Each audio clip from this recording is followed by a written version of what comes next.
नमस्कार। आज हम एक बहुत ही पुरानी लेकिन बहुत काम की कहानी सुनेंगे। ये कहानी है तीन मछलियों की, जो हमें सिखाती है कि जब कोई संकट आता है तो उससे कैसे निपटा जाता है। उनके तीन अलग-अलग तरीकों ने ही उनकी किस्मत तय कर दी।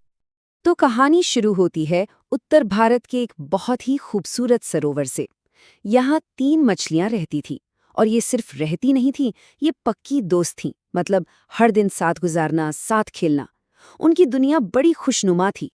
तो आज हम क्या-क्या देखने वाले हैं? पहले तो हम इन तीन मछलियों की कहानी सुनेंगे, फिर देखेंगे कि उन पर क्या मुसीबत आई, उन्होंने उस मुसीबत का सामना कैसे किया और उसका अंजाम क्या हुआ। और हाँ, आखिर में हम ये भी समझेंगे कि इस छोटी सी कहानी के पीछे पंचतंत्र का कितना बड़ा और गहरा ज्ञान छिपा है। चलिए, तो सबसे पहले मिलते हैं हमारी कहानी के तीन मेन कैरेक्टर्स से। और मजे की बात यह है कि तीनों की सोच एक दूसरे से एकदम अलग थी। तो हमारी पहली मछली है अनागत विधाता। नाम थोड़ा मुश्किल है ना? पर इसका मतलब बहुत सीधा है, जो आने वाले कल के लिए तैयार रहे। और वो थी भी बिल्कुल वैसी ही, बहुत समझदार, दूर की सोचने वाली। मतलब कोई भी मुसीबत आने से पहले ही वो उसका अंदाजा लगा लेती थी और तैयारी में जुट जाती थी। फिर आती है दूसरी मछली, प्रत्युत्पन्नमति। इसका मतलब है जिसकी बुद्धि तुरंत काम करे। वो अपनी हाजिर जवाबी के लिए मशहूर थी। उसे खुद पर पूरा यकीन था कि अरे मुसीबत आएगी तो आने दो, मैं उसी वक्त कोई ना कोई जुगाड़ निकाल ही लूंगी। और आखिर में है हमारी तीसरी दोस्त, यद भविष्य। इसका तो फंडा ही क्लियर था, जो होगा देखा जाएगा। वो पूरी तरह से किस्मत के भरोसे थी।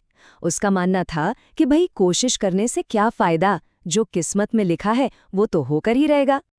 सब कुछ बढ़िया चल रहा था, लेकिन जैसा कि कहानियों में होता है, ये शांति ज्यादा दिन टिकने वाली नहीं थी। एक दिन कुछ मछुआरों की नजर उस सुंदर से सरोवर पर पड़ गई, और बस यहीं से एक बड़े खतरे की घंटी बज गई। मछुआरों ने एक दूसरे से कहा, अरे वाह, ये तालाब देखो, कितनी बड़ी और मोटी ताजी मछलियां हैं इसमें।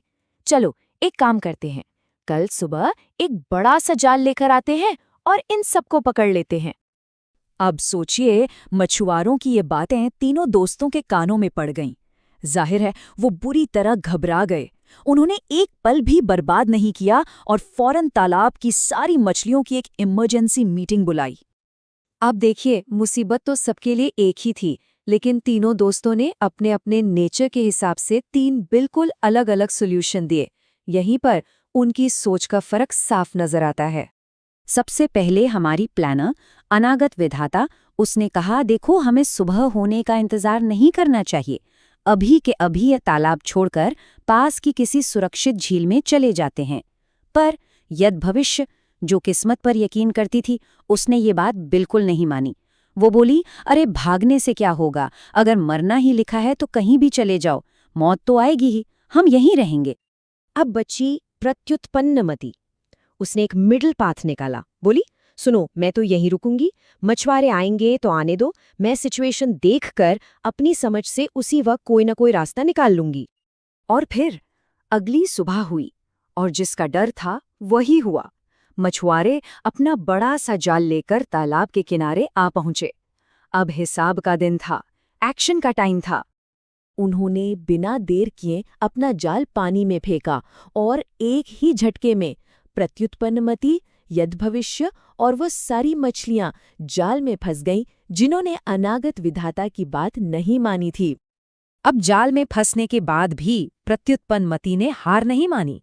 उसका दिमाग तेजी से चल रहा था। उसने सुना कि मछुआरे कह रहे हैं कि वो सिर्फ जिंदा मछलियां रखेंगे। बस ये सुनते ही उसके दिमाग की बत्ती जली। उसने फौरन मरने का नाटक किया, शरीर को एकदम ढीला छोड़ दिया, सांस रोक ली। इतना कन्विंसिंग नाटक किया कि मछुआरों को लगा कि ये तो मर चुकी है, और उन्होंने उसे वापस पानी में फेंक दिया।